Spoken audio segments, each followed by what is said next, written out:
Allez, monsieur Merci, Louis-Jean merci, de Monsieur le Nicolai, Président. allez-y. Madame la secrétaire d'État, bonjour. Il n'y a jamais eu autant de médecins en France. Pourtant, les déserts médicaux en campagne et en zone périurbaine se développent selon un constat établi par le Conseil national de l'ordre des médecins. C'est ainsi que dans la Sarthe, 49% ont vu leur accès géographique aux médecins généralistes reculer, et plus encore pour les spécialistes, 84% en ce qui concerne les pédiatres, 75% les ophtalmologues et 73% les gynécologues. Le 25 août dernier, une nouvelle convention entre médecins et assurance maladie a été signée, officialisant 4 nouvelles mesures pour les zones sous-dotées, mesures qui ne restent cependant qu'incitatives. Ainsi, la signature de contrats visant à séduire les étudiants ou à sécuriser les médecins généralistes pour revigorer les zones sous-dotées n'a pas vraiment permis d'inverser la tendance, et la mise en place des MSP afin d'encourager l'exercice collectif pluridisciplinaire reste aujourd'hui extrêmement cher à mettre en place et, en pratique, met en exergue des différences d'approche entre les élus et professionnels de santé.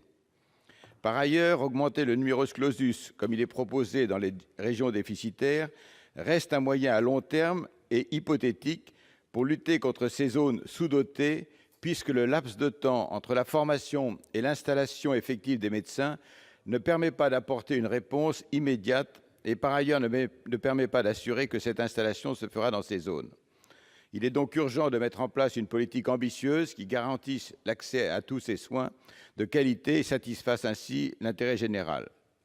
Nous regrettons que plusieurs mesures qui proposaient de vraies solutions sur le sujet n'aient pas prospéré lors des débats relatifs au PLFSS pour 2017. Je pense entre autres au conventionnement sélectif, pourtant introduit par votre majorité, ou bien à la situation des médecins retraités en zone sous-dense qui avait largement rassemblé le Sénat. Aussi, je souhaite particulièrement attirer votre attention sur ces mesures de régulation qui pourraient être mises en place en complément de l'arsenal incitatif existant.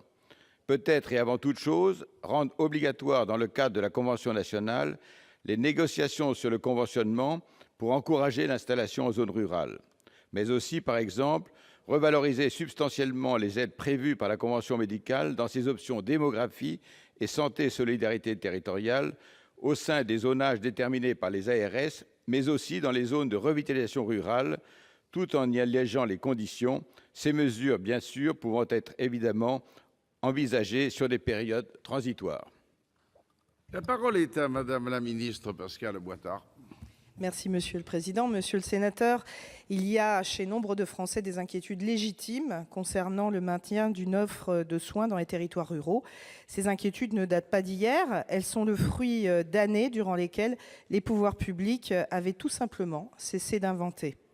Elles sont aussi la conséquence d'un creux démographique lié au départ en retraite de la génération du baby-boom qui dépasse très largement les seuls médecins. Pour répondre à cette inquiétude, le gouvernement poursuit une ambition claire et assumée, inciter les jeunes médecins à s'installer dans les territoires sous-dotés. Concrètement, il s'agit de faciliter l'installation du médecin en lui assurant une certaine sécurité professionnelle, sociale et financière. Les dispositifs mis en place avec le pacte territoire santé connaissent aujourd'hui un vrai succès. 665 praticiens territoriaux de médecine générale se sont installés dans les zones sous-dotées. 1750 étudiants ont signé un contrat d'engagement de service public et notre pays compte désormais 830 maisons de santé pluriprofessionnelles. Pour encourager les jeunes médecins à s'installer, il fallait aussi revoir en profondeur leur formation pour la rendre mieux adaptée, plus professionnalisante. Et nous avons donc augmenté le nombre de maîtres de stage universitaires parmi les professionnels de santé de terrain.